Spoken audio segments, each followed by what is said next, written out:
আছো তোমরা সবাই? আশা করছি সবাই খুব ভালো আছো। আমি অনিতা চলে এসেছি আজকে আরও একটি নতুন ভিডিও নিয়ে। তো আজকে ভিডিওটা তোমরা শেষ পর্যন্ত দেখতে থাকো, আশা করছি তোমাদের ভালো লাগবে। এখন দেখো, এখন বাজে হচ্ছে 6টা, এখন 6টা বাজে। 6টার সময় আজকে আমি আমার ব্লগটা শুরু করছি। আজকে তো রোববার, অদ্রিজা এসছে। আর আজকে এখন আমি ফুচকা বানাবো। ফুচকা বলতে ওই যে রেডিমেড ফুচকাগুলো পাওয়া যায় না, ওগুলো হচ্ছে ভেজে খেতে হয়, ওই ফুচকাটা বানাবো। অদ্রিজা একদিনও খায়নি। এমনিতে এই ফুচকাটা আমাদের বাড়িতে অনেকদিন হয়েছে, কিন্তু অদ্রিজা একদিনও খায়নি, তাই ওর জন্য আজকে বানাবো এবং সবাই খাবে। তো তার জন্য আমি ছোলাটা সেদ্ধ বসিয়ে দিয়েছি, এখন ওটা বানাবো। তো চলো আজকে আমরা ফুচকা পার্টি করছি, সেটাই তোমাদের সাথে শেয়ার করছি।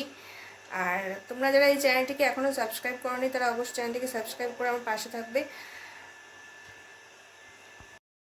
তেঁতুল আমি দুপুরবেলা ভিজিয়ে রেখেছিলাম। এটা হচ্ছে তেঁতুলের জলটা। এর মধ্যে আমি দিয়ে দিলাম লেবু পাতা, পরিমাণ মতন বিট লবণ আর লবণ দিয়ে দিয়েছি, আর পরিমাণ মতন জলও দিয়ে দিয়েছি। এই সব দিয়ে আমি ফুচকা খাওয়ার জলটা বানিয়ে নিয়েছি খুবই সিম্পল ভাবে। গ্যাসটা অন করে দিলাম, তারপর তাতে কড়াইটা বসিয়ে দিলাম। কড়াই গরম হয়ে গেলে সাদা তেল দিয়ে দিয়েছি। আমি আজকে যে ফুচকাগুলো ভাজছি সেটা কিন্তু বাড়িতে বানানো নয়, বাজার থেকে যে রেডিমেড ফুচকা পাওয়া যায় বাড়িতে ভেজে খেতে হয়, সেই ফুচকাগুলোই বানাচ্ছি। তো এই ফুচকাটা বাড়িতেই ছিল। এখন আমি এক এক করে সব ফুচকাগুলো ভেজে নিচ্ছি। বাচ্চারা ফুচকা খাওয়ার জন্য উতলা হয়ে পড়েছিল। আমি ফুচকাগুলো ভাজছিলাম, আর সেই সময় বৌদি ফুচকা খাওয়ার আলুটা মেখে নিচ্ছিল। তো এই আলু মাখাতে আলু সেদ্ধ দেওয়া হয়েছে, তার সাথে সেদ্ধ ছোলা, ধনেপাতা, পেঁয়াজ, লবণ পরিমাণ মতন দিয়ে বৌদি ফুচকা খাওয়ার আলুটা মেখে নিয়েছে। আর তার সাথে দেখো ফুচকা ভাজাও হয়ে গেছে, আর টক জলও রেডি আছে।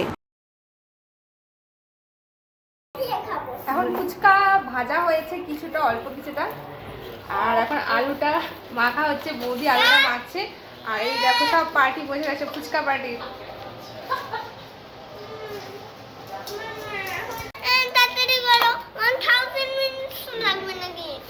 দাঁড়া, ধইনা পাতাটা ধুয়ে আনি। বাবুন ফুচকা খাওয়ার জন্য পাগল হয়ে গেছে। আর এই যে দেখো, এই দেখো বাবা, ফুচকা তুমি শুকনো শুকনো খাচ্ছ বাবা?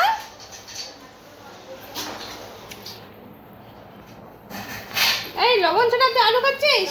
আলু মাখার মধ্যে কিছু ফুচকা ভেঙে দিয়েছিলাম। তো দেখো এখন আলু মাখাটা রেডি। ফুচকা ভালো হয়েছে? আর দিদা তো উপরে বসছে, উপরের লোকেদের ভিডিও হবে না। এই ফুচকাগুলো অনেক দিন আগে আনা হয়েছে, বাবা অনেক দিন আগে এনেছিল, সেই সময় একবার খাওয়া হয়েছে, তারপর আর খাওয়া হয়নি। তো কয়েকদিন থেকেই বৌদি বলছে যে ফুচকাগুলো খেতে হবে, একদিন বানাবো। তো আজকে অদ্রিজা এসছে, আমার ভাগ্নি। ওকে আমি জিজ্ঞেস করলাম, মানু বাড়িতে বানানো ফুচকা খেয়েছিস? ও বলছে না মানু খায়নি। আমি ওকে বললাম তাহলে আজকে ফুচকা বানাবো, আমরা সবাই মিলে ফুচকা খাবো। ও তো শুনে খুবই খুশি হয়ে গেছে। ও যে কি খুশি হয়েছে আমি তোমাদেরকে বলে বোঝাতে পারবো না। যখন ওকে বললাম যে আমি বানিয়ে দিচ্ছি তুই খাবি, মানে ও শুনেই একটা আলাদা খুশি হয়েছে। ও তো মানেই, আমার দিদি তো নেই প্রায় 2 বছর হলো। ওর আনন্দটা দেখে আমার সত্যিই খুব ভালো লাগলো। তারপরে দেখো আমরা সবাই মিলে, আমি আর বৌদি দুজনে মিলে ফুচকাটা আজকে তৈরি করলাম, এবং সবাই মিলে সন্ধ্যার সময় আনন্দ করেই ফুচকাটা খেলাম। তেঁতুলের জল যতটুকু বানিয়েছিলাম ফুচকা খেতে খেতে সেটা শেষ হয়ে গিয়েছিল, এবং তেঁতুলের জলটা কম পড়েছিল। তারপরেও অনেকগুলো ফুচকা ছিল, সেই ফুচকাগুলো দিয়ে আমি কি করলাম, দই ফুচকা বানিয়ে নিলাম। বাড়িতে দই ছিল, তো ফুচকাগুলোতে আলু মাখাটা দিলাম প্রথমে, তারপরে তাতে অল্প করে দই দিয়ে দিলাম ফুচকাগুলোর ওপরে। তার মধ্যে দিয়ে দিলাম ঝুরি ভাজা।